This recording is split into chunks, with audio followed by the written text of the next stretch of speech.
to think about it. So we'll speak about general consideration, discuss some detail in infantile fibrosarcomas, speak about rhabdoid tumor, and probably discuss around other sarcomas. So this is some clinical presentation aspects of sarcomas in infant and newborn. For instance, this is a 4-month-old girl with a cervical rhabdoid tumor. This is a 2-month boy with a digital rhabdoid tumor. You can see many different presentations. And once again, in such a situation, you have to decide if it's a benign condition, if it's an arteriovenous malformation, if it's an infection, if it's a benign tumor, if it's a malignant tumor. So I will not speak too much about this, but this is a benign lesion. It's a rapid evolving congenital hemangioma. So it means that this will reduce spontaneously without any treatment. You just have to do the diagnosis and wait. And the lesion, which is benign, will reduce spontaneously. This is a real aggressive malignant sarcoma, rhabdoid tumor, and you will need to do very aggressive therapy with chemotherapy, surgery, sometimes radiotherapy, and this is an infantile fibrosarcoma in which you will discuss to do conservative strategy. Even if it's a sarcoma, it's an intermediate grade sarcoma. So in infantile fibrosarcoma, you could do conservative strategy. And this is another example of benign axillary fibrosis tumor. So once again, these patients are very difficult to diagnose. So you have to perform the MRI, clinical examination, discuss with imaging physician, discuss between surgeon, pediatrician, imaging physician to say, okay, how can we go to this diagnosis? So once again, the first difficulty is to distinguish the sarcomas because it's a fear. You need to be sure that it's not a malignant tumor before saying that's a benign one. And there is a lot of various diagnoses that you can imagine at this age because you're in front of very small children. So the first thing that you can imagine is that this patient has a malformation, some vascular malformation, and there is a lot of different vascular malformation, rapidly evolving congenital hemangioma, capriciform hemangioendothelioma, immature hemangioma, which are 3 different types of benign vascular lesions. They are not tumor, they are malformation, vascular malformation, there are other vascular lesions. So this situation is sometimes difficult, and once again, the clinical presentation is sometimes very challenging. So what about sarcomas? Sarcomas are not distributed exactly in the same way across age. So this is an example of all the main sarcomas that you can see according to age. Here is 0, 10-year-old, 20-year-old, and so on and so on. So here are the children, here are the adolescent, young adult patients in between these 2 dotted lines, and here are the adults. So in adults, you have some sarcomas that do not exist in children. And it's exactly the same in the other way. So if you are in front of a newborn or an infant, and usually we call infant patient less than 1 year old.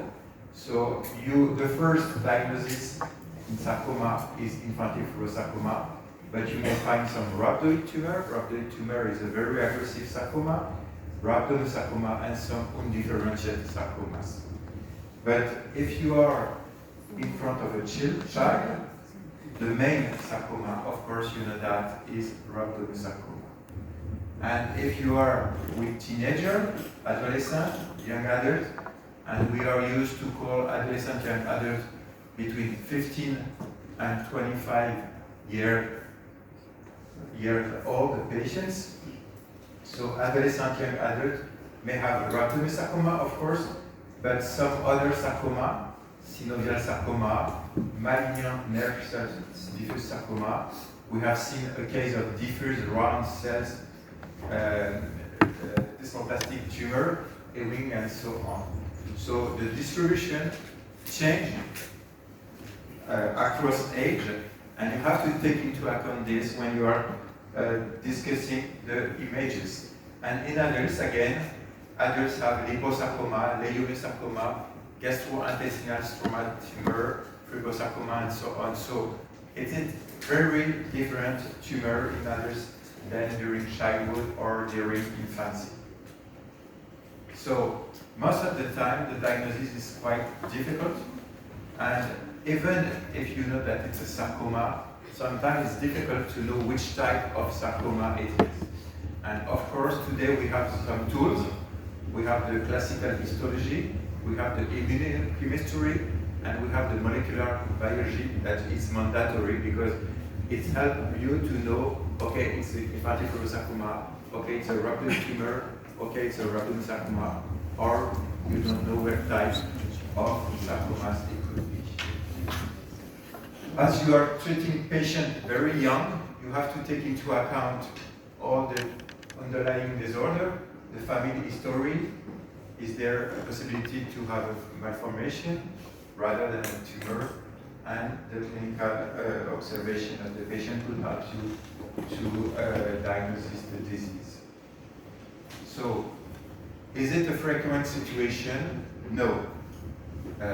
When you look at some registry, this is an example of the French National Registry, and you know that in some country you have a systematic declaration of all the tumor, of course, to be assured that. So if you look at all the patients less than 28 days, so it's the first month, you can see that this represents something only about 285 tumors, and among them only 8% are sarcomas occurring in the first month. Here is the first month of age. And I don't think you cannot see, but the main diagnosis at this age is infantile fibrosarcoma, then rhabdoid tumor, then rhabdomyosarcoma. So very young patients, less than 1 month or 1 year, have very rarely sarcomas, and if they have sarcomas, the first diagnosis is infantile fibrosarcoma. So this is the three main diagnoses of sarcomas that occur in patients less than 1 year of age. Rhabdomyosarcoma, fibrosarcoma, rhabdoid tumor. So what about infantile fibrosarcomas? It's the most frequent sarcoma that occur in very young patients again. So this is the European Pediatric Soft Tissue Sarcoma Group experience. So our group in Europe is called EPSSG. EPSSG has built a protocol, 3 different protocols for all the situation: localized rhabdo, localized non-rhabdo sarcomas, and metastatic patients. And this is the database that we have, something like more than 3,000 patients treated during 10 years in Europe. And among them, this is all pediatric patients, so I mean less than 25 years of age. We have a little bit less than half, 40% of non-rhabdo sarcomas. And you know that this group of non-rhabdo sarcomas is a very large group of different subtypes of sarcomas. And among them, infantile fibrosarcoma represents only 7% of all these cases. So it's a quite rare situation, and this is the number of patients included in the European EPSSG database. So to perform the diagnosis, This is an example. You have 7 cases of patient. Only one has a benign lesion. Which one?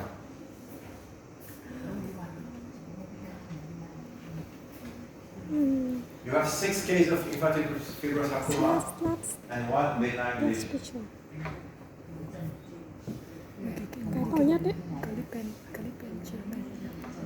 So as you can see, some tumor could be very, very large and sometimes difficult to diagnose. So this is the patient who has a benign lesion. Is a neonatal hemangioendothelioma. But of course, the clinic will not give you the diagnosis. You should do the MRI. You should discuss, is it the classical pattern of hemangioendothelioma? Do we need to do biopsy? And go back to the presentation of Dr. Brice. If you do the biopsy, is it dangerous? Yes, no, and so on. So this lesion will reduce spontaneously. It's a benign lesion, but all others are infantile fibrosarcoma, so I mean cancer. And as you can see, this type of cancer, infantile fibrosarcoma, could be very large in the clinical way, but sometimes they are very small. This is the leg and the foot here, and this is the small lesion. The parent take a picture on the iPhone, say okay, and send it to his medical practicer, say okay, what could it be? And the surgeon said, I don't know, I will resect the tumor. And the surgeon said, oops, it's not a good option. You should have done a biopsy first. It's a sarcoma. So, infantile fibrosarcoma belongs to the group of intermediate, rarely metastatic sarcoma. And you know that we are all working on the 2013 WHO classification, which has tried to gather and classify all the sarcomas in different groups. So this tumor, infantile fibrosarcoma, belongs to this group of intermediate, rarely metastatic, fibroblastic, lymphoblastic tumor. It's important because as there are something like 100 different lesions, 100 sarcomas, sometimes you have a very rare sarcoma and you don't know exactly which type of tumor is it. Because if you have, pegoma, hemangioendothelioma, and so on, sometimes it's very different to know it, and even I don't know, so I have to open the book. So where is this tumor? What is the aggressiveness of this tumor? Is it a benign lesion? Is it an intermediate lesion? Is it a highly malignant sarcomas, and so on? It's important when you have to consider the treatment and the prognosis. So, what about infantile fibrosarcoma? It's a tumor that rapidly grows, and you have seen some clinical picture, but sometimes could grow slowly, so it's misleading. It's most of the time a tumor that remains localized. I have never seen, to be honest, a patient with metastatic infantile fibrosarcoma. I know that it exists, but I have not seen it in Curie. So most of the time the question is the local therapy of this tumor. It's not a question of risk, overall survival and so on. It's how to treat this patient, how to reduce the tumor, and to do the conservative strategy. In 1/3 of the case, the patient is born with the tumor. So you do the diagnosis before birth, or you do the diagnosis at birth in the hospital. Say, okay, what is this type of lesion? Okay, and this is the median age in our European experience of this patient. So it means that the age is around 2 months of age. So this tumor occurs in very, very young patient. And this is the main characteristic of the tumor. You have to treat a patient with a large tumor, localized tumor, but in a very small infant patient. So you have to take into account the way to do as conservative as possible. Because you know that infant has immature organs, you don't exactly know the dosage of chemotherapy that you have to give in a patient who weighs something like 3 kilo, 2 kilo 5, 6 kilo is the right dosage. You can make some error because you have to dilute the chemotherapy, sometimes 2 or 3 times. So it's 0.005 milligram per kilo. So it's easy to make an error to think about 0.5 and not 0.05 kilo. And some patients die because they have been ill on this. So this is difficult to give chemotherapy at this age. And for instance, we do all the chemotherapy in very young patients in our department. We don't do it in child care hospital because we want to avoid some error. Treatments are very toxic. Alkylating agent can give gonadal toxicity. Cardiac toxicity can occur if you give anthracycline.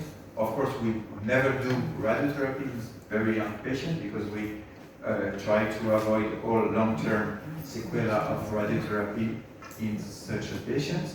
And of course, mutagenic drugs can occur and should be avoided in such a patients. So, if we look on the experience, European experience, we have gathered something like 100 of patients, and infantile fibrosarcoma occur in 2/3 of the cases in limbs, in extremities. But it can occur less frequently in head and neck, in the abdomen, 25% of the cases, and rarely in the thorax. Once again, this is the clinical aspect of all these lesions. But if I can stress something, this patient, here's the patient, the leg, the knee, the leg, the foot here, was treated for an arteriolar venous malformation. But it was a wrong diagnosis. This patient was treated for an orbital hemangioma, but it was a wrong diagnosis. And so on and so on. This patient was operated first, without any biopsy, without any imaging, and so on. So it's a rare situation, but sometimes difficult to obtain. Most of the patient, 60% of the patient, has a large tumor. A tumor more than 5 centimeters in a very young children, it's a large tumor. And once again, in this situation, the main problem is to do the conservative strategy. I will never speak about radiology in front of everybody. So, just to remember, this is a picture from him, of course, that this tumor is highly vascularized. So it means that it's easy to say it's an hemangioma, arterial, and so on. But of course, it's a wrong diagnosis. So you have to be aware about the fact that you must analyze all the radiology very carefully. And as you can see here, this is a typical aspect of some very large lesion that need a biopsy to be performed. I have put here these images. This is a renal tumor, and as you may know, hypercellular mesoblastic nephroma is exactly the same as renal infantile fibrosarcoma. It's exactly the same presentation, but in the kidney, the pathology is the same, the biology is the same, there is the same fusion transcript, and the same outcome if you treat this patient according to all the protocol or not. So this is a hypercellular renal mesoblastic nephroblastoma. So hypercellular renal mesoblastic tumor, which is a renal infantile fibrosarcoma. So it's the same disease, but in the kidney. Take this into account when you're in front of such a rare renal tumor. So once again, to stress the fact that this tumor has a rich vascularization that could be sometimes difficult. So what about the treatment and the way to treat this patient, take into care of this patient? We have built some European recommendation guidelines, and you may find this guideline in all the websites. It's free guidelines to help a clinician and physician to deal with such a rare tumor. And in this paper, we have built all the guidelines and say, okay, this is mandatory, this could be done, this information we don't know because it's too rare the situation and so on. And we have proposed some protocol to help clinicians if they are not used to treat patients with infantile sarcoma. So I will go faster, but of course, once again, you should differentiate this disease from others. And in this guideline, we have proposed some level of evidence, because of course we are in front of very rare situations. So sometimes we say, okay, this could be good, but we don't have the scientific proof to be this. Once again, cervical biopsy or moreover core needle biopsy, if you can perform, to have the histology, to have the possibility to do the genetic test, and to froze some tumor sample for other genetic tests. So the histology is mandatory. As you have seen, there are many other diagnoses. As it's a rare sarcoma, the pathologist should share the slides and say, okay, I think it's a lymphatic sarcoma, but I'm not very expert on such a tumor. Could we discuss this case? And in France, we have a network which is called NETSART. NETSART is a network of all experts in clinical or in pathology for patients with sarcomas, adults and children. So we are mandatory to ask for a second advice, even if you are very, very good, in order to confirm the diagnosis.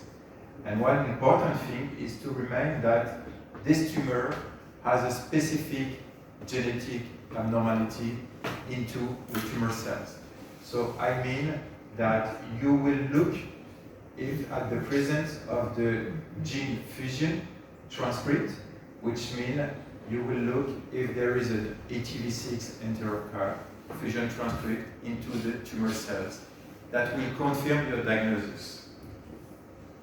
So how to look about it? There are many ways to look.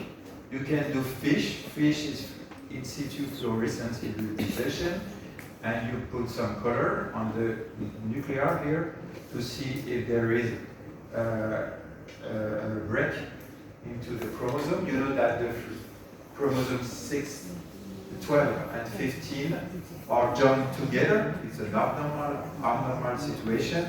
And when you join two genes, the ATV6 and NTRK3 genes together, the first one stimulates the second one, and the second one is responsible for the tumor proliferation. So how to look at this? You can look it by fluorescence. You can do it by RT-PCR. So I mean RT-PCR, reverse PCR, means that you are looking at the mRNA, messenger RNA, or you can look more deeply on the RNA sequencing, trying to look, you don't see if there is a relationship between ETV6 here on the chromosome 12 and NTRK on the chromosome 15. And if you find this molecular abnormality, you are sure about the diagnosis. So it confirms your pathologic diagnosis. What is interesting is that this ETV6 NTRK fusion transcript is not totally specific. Of course, the main tumor is infantile fibrosarcoma, and I have told you that congenital mesoblastic nephroblastoma is the same tumor in the kidney. So this is a rare tumor, but very frequent NTRK fusion transcript in it. And sometimes in other tumors you can find this transcript in salivary secreting carcinoma, in a very rare breast cancer, which is called secretory breast cancer. This transcript fusion is present in more than 90% of all cases. So it's integrated in the diagnosis. If you want to do the diagnosis of infantile fibrosarcoma, congenital nephroblastoma, secretory breast cancer, salivary mass carcinoma, you should have the presence of this specific transcript to be sure that it's the diagnosis. And in other tumors, in something like 1% of all the cases, you may find this fusion transcript in it. So based on the European experience, there have been 2 papers, a little bit more than 100 patients, showing that, once again, we'll say that all the time, starting by the MTD discussion, trying to see if there is any trial to include patient, do the biopsy, and do the surgery if it could be conservative and if it could be easy. Of course, biopsy, then surgery.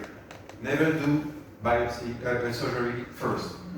Here, this is the case of the patient with a leg lesion, and the surgeon do the first biopsy, first surgery. The surgery was incomplete, so we need to do an immediate operation here with a skin graft, and this patient is cured. So the main message here is that you need to do conservative surgery at first. You never need to do mutilating surgery in infantile fibrosarcoma. Why? Because this tumor is very chemosensitive. It's very chemosensitive with very small amount of chemotherapy. So this patient is not so good, but has a very large forearm tumor. And of course, at diagnosis, the surgery was not possible without any mutilation. So we said, just biopsy, and you can see here the tattoo skin that Hervé Brice has put in this patient. He do a biopsy and just a tattoo here. And we gave chemotherapy first, vincristine, actinomycin D, to reduce the tumor. And after the tumor reduction, we propose a delayed surgery, delayed conservative surgery. So this is the main strategy in all the EOPSSG protocol in such a tumor. If the tumor is small, can be resected in a conservative way, do surgery first. If the tumor is large, and it's mainly the case in infantile fibrosarcoma, please first do chemotherapy. Once again, it's not easy to give chemotherapy, but this is a chemosensitive tumor, to reduce the tumor, and after tumor reduction, propose a conservative delayed surgery.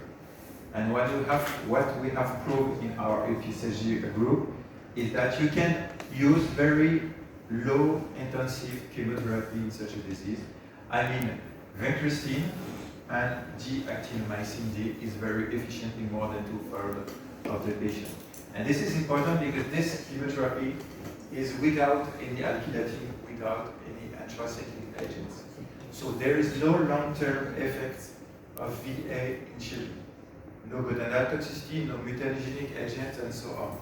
So it's a very important, it's efficient, and it's without any long-term consequences. So it's a very interesting regime. So the thing when you are in front of the children, could we do the surgery first, or is the surgery difficult? In this case, we will give more chemotherapy. So this is an example of chemosensitivity. It's a newborn, you see, 2.5 kilos, so it's difficult. This patient was born in Guyana. Guyana is in the South America, Latin America. And this is the leg, the foot here, and very large calf primary here. And this tumor has the specific infantile fibrosarcoma fusion transcript. So we are sure that the diagnosis is correct, and there is no doubt about that. And as we were in Guyana, this patient has first surgery without any diagnosis, and they came to Paris, and at this time, the tumor remains very large, and you can see here that there is a wound here, and very large tumor here. So we do the diagnosis at this time, and propose chemotherapy. 1 month and a half of VA, the tumor reduced. After 3 months of VA, the tumor totally disappeared. And this patient has never been operated again. He has been developing surgery at the diagnosis, but no more surgery. And at this time we discussed, there were only a very small residual lesion. Do we have to do biopsy? Do we have to do surgery and so on? And we gave a total amount of 6 months of VA, vincristine, actinomycin, and this patient is cured. Another example, this patient with a very large arm primary with infantile fibrosarcoma. Once again, the molecular biology was positive, so you are sure about the diagnosis. And of course, when we asked the surgeon, is it possible to resect this tumor without any mutilation? The answer was no. So the only way to operate this patient is to do an application. So we start with chemotherapy, and this is the clinical aspect 6 months after VA.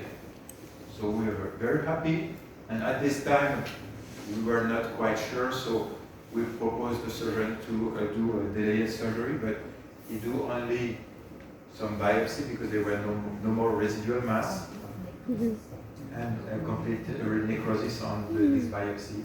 And this is the clinical aspect 5 years after. This patient has any sequela, any difficulties to move the forearm or the arm. So once again, of course, give chemotherapy, but be very cautious in chemotherapy in very young patients.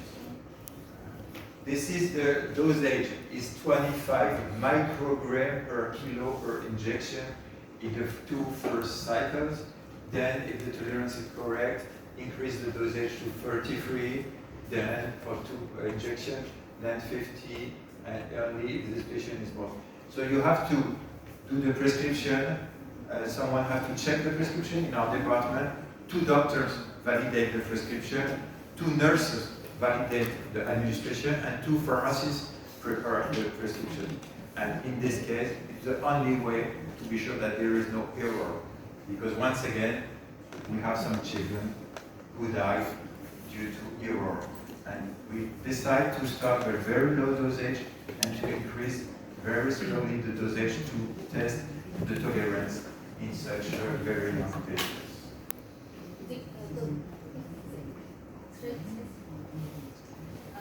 Ông ấy có nhấn mạnh là cái này cái liều thuốc của bệnh nhân với sơ sinh thì nó rất là thấp và rất là dễ nguy cơ mà mình làm sai có lỗi khi mà mình tiêm ấy. Thế nên khi mà với những bệnh nhân nhỏ này thì phải 2 bác sĩ kiểm tra cái liều thuốc và 2 điều dưỡng phải kiểm tra cái thuốc đấy để cho nó đảm bảo là cho bệnh nhân mình không có xảy ra sai sót khi sử dụng thuốc cho bệnh nhân. Okay, and of course sometimes it doesn't work. At this time you can increase the chemotherapy. If it doesn't work, North American teams give a cyclophosphamide in VAC regimen. But first of all, please try VA, because VAC, as you know, is a more aggressive chemotherapy because this drug can be gonadal, can lead to gonadal toxicity and so on. No radiotherapy in young children, easy to understand. So this is the summary of the protocol that we are proposing in the European group. Do the tumor marker. If the surgery is possible, surgery first. If you have R0, R1, complete or microscopic incomplete resection, start therapy, no adjuvant therapy. And if you have done only a biopsy or incomplete first surgery, give VA in order to have the maximum of tumor reduction to lead to a delayed conservative surgery.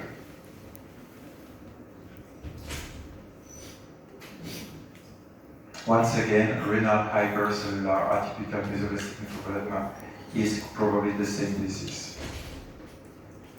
So, does it work? Yes, it works.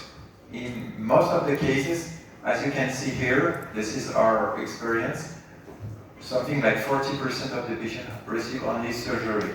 So it's a good result because surgery means conservative surgery in most of the cases. Some patients receive chemotherapy, then delayed surgery, and here you may have something like 2/3 of the patient. So we mean here that probably 2/3 of the patient could be cured with conservative strategy. The survival is quite good.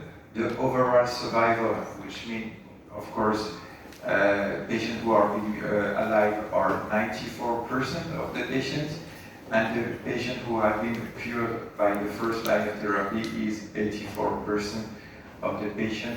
This is the event-free survival results. So the price to be cured in all survivor, once again, very few radiotherapy. It's not a good indication. And most of the patients, and more frequently recently, receive only VA, so it means that probably they will never have any long-term sequela of the chemotherapy. And as you can see here, more than 90% of the patient has conservative strategy. In some very old patients, we have decided to give mutilating surgery, but it was at the beginning of our experience. Sometimes it's very small mutating surgery, it's a finger amputation, but it could be more expensive. And once again, it's not a good, it's what we have done, but it's not a good way. We prefer to give chemotherapy first. I will jump on the next one and start with infantile sarcoma. To say that, probably you know that why this fusion transcript is important. It's important for two things: to confirm the diagnosis, and nowadays we have a target drug that could stop and block this fusion transcript. So this is the first one who is very selective, larotrectinib. Larotrectinib is an inhibitor of NTRK fusion transcript. So if you have a tumor with NTRK fusion transcript in it, if you give this drug, you will have a drug to treat this patient. And does it work? Yes, it works very, very efficiently.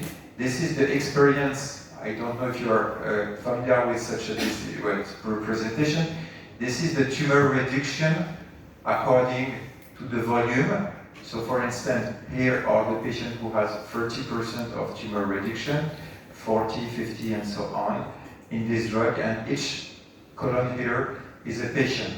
So when we have given larotrectinib in patients with NTRK fusion transcript, we have seen that most of the tumor reduce because they are beyond this line. Very few do not respond to this drug. And if you look at the type of the different tumor, this is infantile fibrosarcoma in yellow. This is salivary gland mass tumor.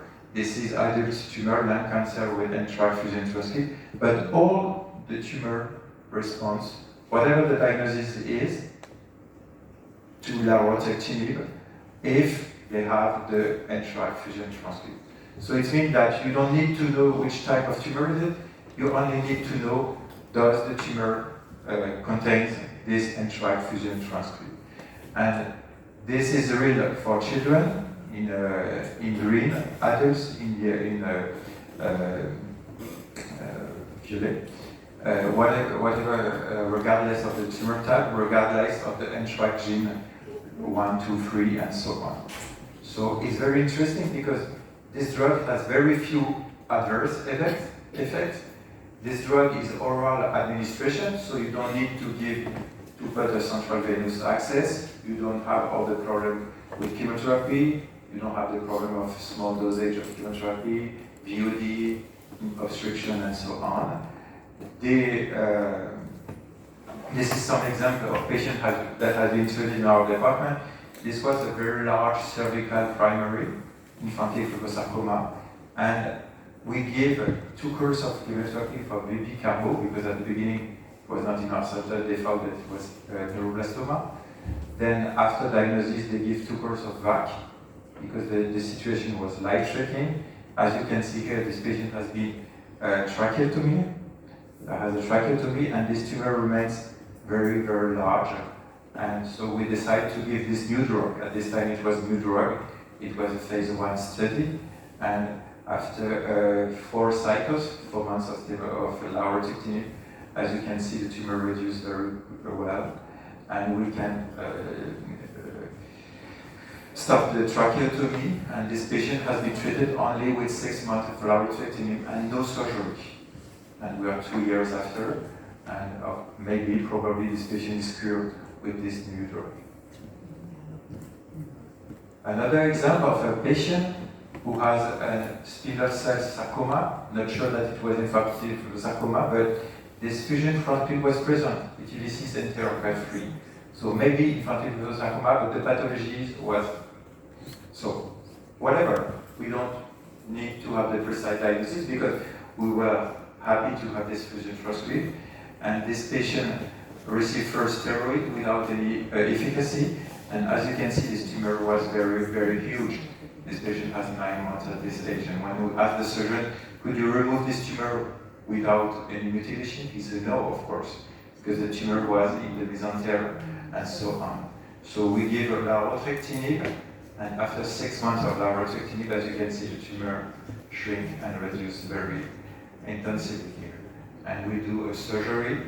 It was a partial tumorectomy with margin, and there were very small amount of residual tumor cell here, and this patient is under surveillance. So it helped us when we are in such a tumor to propose more conservative strategy. So nowadays our main problem is to say, do we have to give this very efficient drug at first line, or in case of failure of chemotherapy? So we have two arms, two ways to treat these patients, and two arms. Chemotherapy first, if the surgery is not possible, or laparoscopy first, if we want to do it. So it depends on the situation and so on. So a few words about rhabdoid tumor. Rhabdoid tumor is another story. It's a very other study. This tumor can occur everywhere in the body. In the brain, it's called ATRT, atypical rhabdoid teratoma tumor. Very, very aggressive tumor. In the soft tissue, it could occur too in the hepatic, primary, or in the renal sites. So everywhere.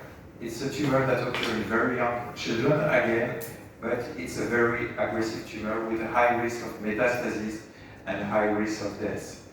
In such a tumor, we are trying to find some way to treat this patient, but to be honest, it's not already done, so you have to work with us to try to find a way to treat all these patients.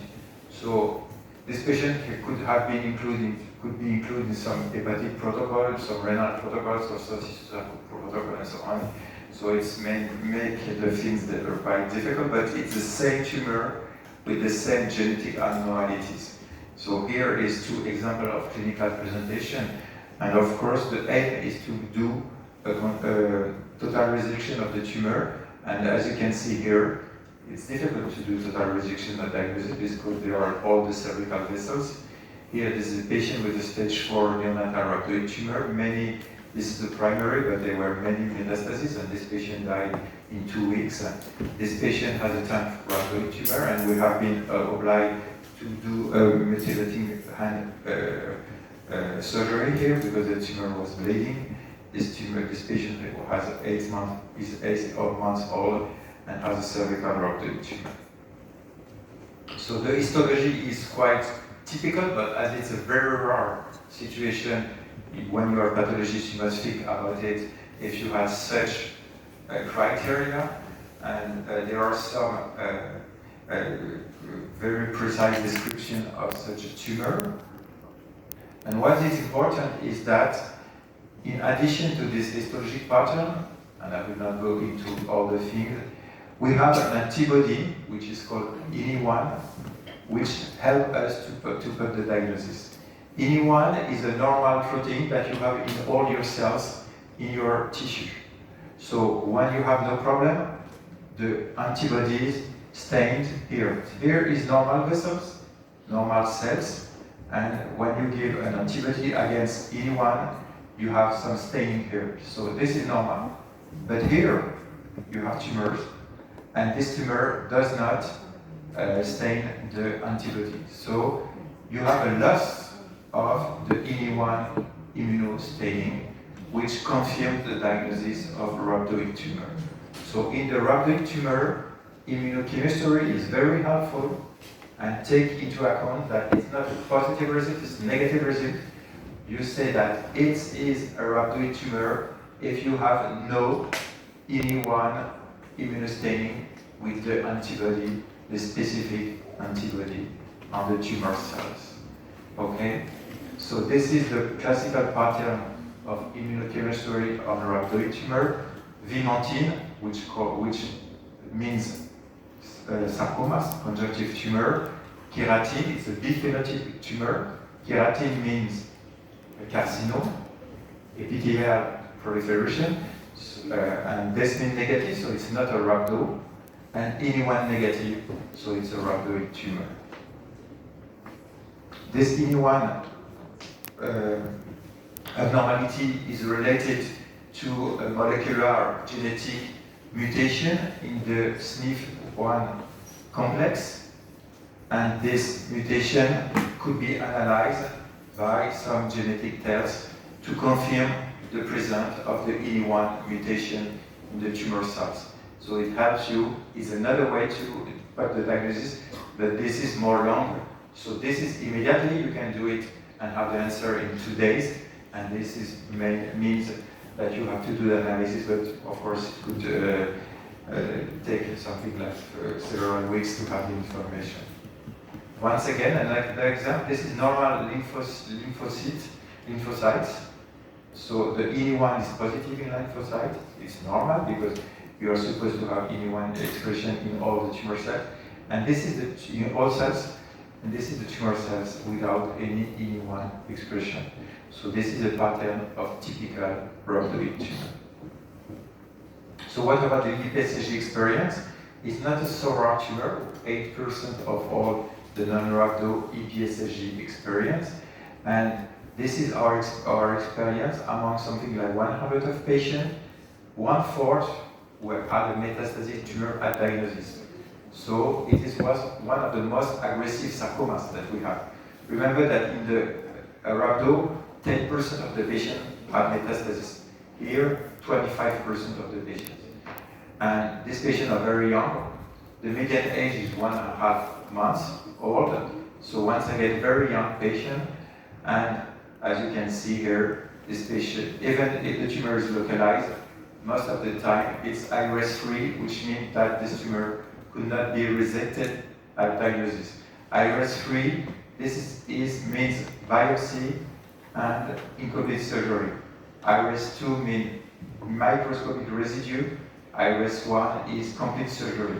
And as you can see here, only 7% of the patients could have a complete surgery at diagnosis, which once again stand and show you the aggressivity of this tumor that can occur in very different sites. This was what our protocol previously, and we tried to give chemotherapy just like in Ewing sarcomas for all sites or primary, all patients and so on. And this is the result of this protocol. So the result is very poor. And as you can see here, less than 25% of the patients are cured. So even with an intensive chemotherapy regimen, 3 out of 4 patients died with rhabdoid tumor. So once again, this is not the same story that infantile fibrosarcoma, in which quite all patients are alive and we try to have a conservative surgery and strategy. Here, patients have a very aggressive tumor. This is metastatic patient, this is localized patient, and even localized patient has less than 40% of chance to be cured. So nowadays we try to do dose compression, which means a chemotherapy regimen every 2 weeks, just like in some Ewing's protocol, week 1, week 3, week 5, with VDC-EIE, and you recognize the protocol for rhabdoid tumor for Ewing sarcomas, which one main goal is to do an intensive chemotherapy strategy, early local therapy, which means when you can operate this tumor, operate it immediately because relapse are very early, and discuss if you want to give a local radiotherapy if possible. I have said to you that these patients are very young. Radiotherapy should be avoided in very young patients, but in rhabdoid tumor, probably we need to give such a tumor. And we have many remaining questions. Role of maintenance therapy, is there a place for high-dose chemotherapy? Do we have to differentiate rhabdoid tumor strategy according to the site and so on, but we don't have the answer today on these questions. What is important is that probably in a few years we have some targeted therapy, and the ENI1 complex is here, and we have many drugs that can block some protein in this large complex. It's an epigenetic abnormality, and nowadays we are hoping that EZH2 inhibitor could be very active in such a tumor. Maybe it would not be as beautiful as for our retrospective, but if this one will not work, we'll find another one, and so on. So it's important to understand the biology of this tumor to propose some targeted therapy, and there are many attempts to block this tumor, and probably in a few years we will succeed to do it. Thank you very much. So, broad situation, very different situation.